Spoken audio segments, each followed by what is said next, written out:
এই মুহূর্তের সবচেয়ে বড় খবর, জাস্টিস অমৃতা সিনহার কবলে রাজ্য সরকার। এই মুহূর্তের সব থেকে বড় খবর, স্কুল সার্ভিস কমিশনে বাতিল হওয়া চাকরি প্রার্থী গ্রুপ সি এবং গ্রুপ ডি কর্মীদের 20,000 এবং 25,000 টাকা ভাতা ঘোষণার বিরুদ্ধে জাস্টিস অমৃতা সিনহা সরাসরি মামলা করার অনুমতি দিলেন।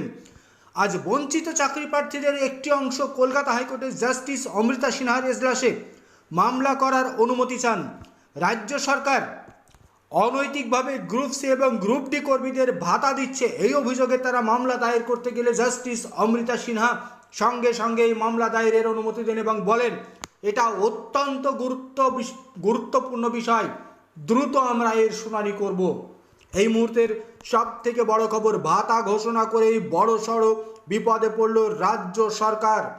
আজ সরাসরি জাস্টিস অমৃতা সিনহা এই মামলা গ্রহণ করার অনুমতি দেন এবং এই মামলা দ্রুত শুনানি করার ইঙ্গিত দেন জাস্টিস অমৃতা সিনহা। কিছু লোক যারা অযোগ্য টাকার বিনিময়ে চাকরি পেয়েছিল, গ্রুপ সি এবং গ্রুপ ডি কর্মী, তাদের বাঁচাতে রাজ্য সরকার 20-25,000 টাকা ভাতা দিচ্ছে, কারণ তাদের দলীয় কর্মীরা যাতে ওই গ্রুপ সি এবং গ্রুপ ডি কর্মীদের ক্ষোভের মুখে, রোষের মুখে না পড়ে, এমনই অভিযোগ বঞ্চিত চাকরি প্রার্থীর আইনজীবীর।